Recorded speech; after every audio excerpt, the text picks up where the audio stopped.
തിരുവനന്തപുരം വിഴിഞ്ഞത്ത് കടലിൽ കാണാതായ മത്സ്യത്തൊഴിലാളി ജോണിനായുള്ള തിരച്ചിൽ 7ാം ദിവസത്തിലേക്ക് കടക്കുമ്പോഴും ഭരണകൂടത്തിന്റെയും ഔദ്യോഗിക സംവിധാനങ്ങളുടെയും ഭാഗത്തു നിന്നുണ്ടായ അനാസ്ഥയ്ക്കെതിരെ കടുത്ത പ്രതിഷേധവുമായി കുടുംബം രംഗത്തെത്തിയിരിക്കുകയാണ്. തിരച്ചിലിൽ വെറും പ്രഹസനമായി ഒതുങ്ങുകയാണെന്ന് കുറ്റപ്പെടുത്തിയ ജോണിന്റെ മകൾ ഷിരൂർ മലവെള്ളപ്പാച്ചിലിൽ കാണാതായ അർജുന്റെ കേസ് ചൂണ്ടിക്കാട്ടി സർക്കാരിന്റെ വിവേചനപരമായ നിലപാടുകളെ ചോദ്യം ചെയ്തു. ജൂലൈ 31-നാണ് വിഴിഞ്ഞം സ്വദേശിയായ ജോണിനെ കടലിൽ കാണാതാകുന്നത്. ദിവസങ്ങൾ 7 കഴിഞ്ഞിട്ടും ഔദ്യോഗിക സംവിധാനങ്ങളുടെ ഭാഗത്തു നിന്നുള്ള തിരച്ചിൽ ഒട്ടും തൃപ്തികരമല്ലെന്നാണ് മകൾ മാധ്യമങ്ങളോട് പറഞ്ഞത്. ആകാശമാർഗമുള്ള തിരച്ചിലിനായി വെറും 2 എയർക്രാഫ്റ്റുകൾ ഇറക്കി 1.5 മണിക്കൂർ മാത്രമാണ് അധികൃതർ തിരച്ചിൽ നടത്തിയത്. കാണാതായ തങ്ങളുടെ പിതാവിന് വേണ്ടിയിട്ടുള്ള ആവശ്യങ്ങൾ കത്തായി എഴുതി നൽകാനാണ് ജില്ലാ കളക്ടർ നിർദ്ദേശിച്ചതെന്നും കാര്യങ്ങൾ തങ്ങൾ തന്നെ എഴുതി നൽകേണ്ടതാണെങ്കിൽ ഭരണ നേതൃത്വത്തിലുള്ള ഉദ്യോഗസ്ഥർ എന്തിനാണ് അവിടെ ഇരിക്കുന്നതെന്നും മകൾ വൈകാരികമായി ചോദിച്ചു. ഷിരൂർ ദുരന്തത്തിൽ കാണാതായ അർജുനു വേണ്ടി ലക്ഷക്കണക്കിന് രൂപ ചിലവഴിച്ച് വമ്പൻ സംവിധാനങ്ങൾ ഒരുക്കിയ സർക്കാർ അപകടത്തിൽപ്പെടുന്ന മത്സ്യത്തൊഴിലാളികളുടെ ജീവന് എന്തുകൊണ്ടാണ് തുച്ഛമായ വില മാത്രം നൽകുന്നതെന്നും മകൾ രൂക്ഷമായി വിമർശിച്ചു. കരയിൽ ഒരു അപകടമുണ്ടായാൽ കൊടുക്കുന്ന പ്രാധാന്യം കടലിൽ ജീവനായി പോരാടുന്ന മത്സ്യത്തൊഴിലാളികൾക്ക് നൽകില്ലെന്ന് സർക്കാർ തങ്ങൾക്ക് എഴുതി തരണമെന്നും മകൾ തുറന്നടിച്ചു. ഫിഷറീസ് വകുപ്പിൽ നിന്നും ആരും ബന്ധപ്പെട്ടില്ലെന്നും മത്സ്യഫെഡിൽ നിന്നുള്ള പ്രതിനിധികൾ വന്ന് കാര്യങ്ങൾ ചോദിച്ചറിഞ്ഞു എന്നതല്ലാതെ തിരച്ചിൽ ഊർജിതമാക്കാൻ യാതൊരു നടപടിയും സ്വീകരിച്ചില്ലെന്നും കുടുംബം ചൂണ്ടിക്കാണിച്ചു.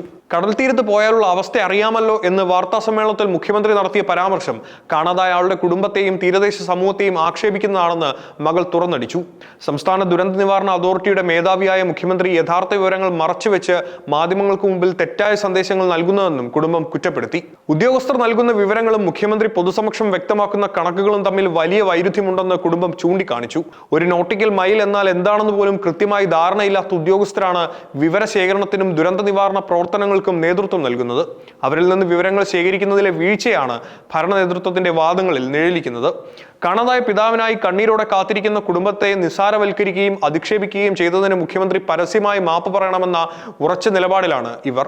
ഔദ്യോഗിക വാഗ്ദാനങ്ങൾ വെറും വാക്കുകളിൽ ഒതുങ്ങുന്നതിനെതിരെ വികാരനിർഭരമായ പ്രതികരണവുമായാണ് കാണാതായ ആളുടെ മകൻ രംഗത്തെത്തിയിരിക്കുന്നത്. കാണാതായ ആളെയോ വള്ളത്തെയോ കണ്ടെത്താൻ വിപുലമായ ഏരിയൽ തിരച്ചിൽ നടക്കുമെന്ന് വാഗ്ദാനം നൽകിയിരുന്നെങ്കിലും പ്രായോഗിക തലത്തിൽ യാതൊരു നടപടിയും ഉണ്ടായില്ല. ഒരാളെ കാണാതായിട്ട് ഇത്രയും ദിവസങ്ങളായിട്ടും അയാളെ കണ്ടെത്താനോ വിവരങ്ങൾ ശേഖരിക്കാനോ കഴിയാത്ത വിധം പരാജയപ്പെട്ട സിസ്റ്റമാണോ സംസ്ഥാനത്തുള്ളതെന്ന് മകൻ ചോദിച്ചു. ജൂലൈ 31-ന് കടലിൽ പോയ പിതാവ് കരയിലാണോ അതോ കടലിലാണോ ഉള്ളതെന്ന് പോലും നിർണ്ണയിക്കാൻ സാധിക്കാത്ത അവസ്ഥയാണുള്ളത്.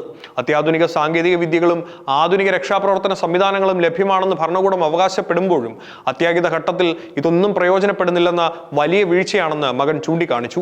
വെറും വാഗ്ദാനങ്ങൾ നൽകി കബളിപ്പിക്കുന്നതിന് പകരം കാണാതായ പിതാവിനെ കണ്ടെത്താൻ അത്യാധുനിക സജ്ജീകരണങ്ങളും സാങ്കേതിക വിദ്യകളും അടിയന്തരമായി എത്തിക്കണമെന്നാണ് കുടുംബത്തിന്റെ ആവശ്യം. വിഴിഞ്ഞത്ത് മത്സ്യത്തൊഴിലാളിയെ കാണാതായ സംഭവത്തിന്റെ സർക്കാരിന്റെയും ഏജൻസികളുടെയും ഭാഗത്തു നിന്നുണ്ടായ വീഴ്ചകൾ വരും ദിവസങ്ങളിൽ വലിയ രാഷ്ട്രീയ സാമൂഹിക ചർച്ചകൾക്ക് വഴിവെക്കും. തദ്ദേശീയ തലത്തിൽ പ്രതിഷേധം ശക്തമാകുന്ന സാഹചര്യത്തിൽ തിരച്ചിൽ ഊർജിതമാക്കാൻ സർക്കാർ നിർബന്ധിതമാകും.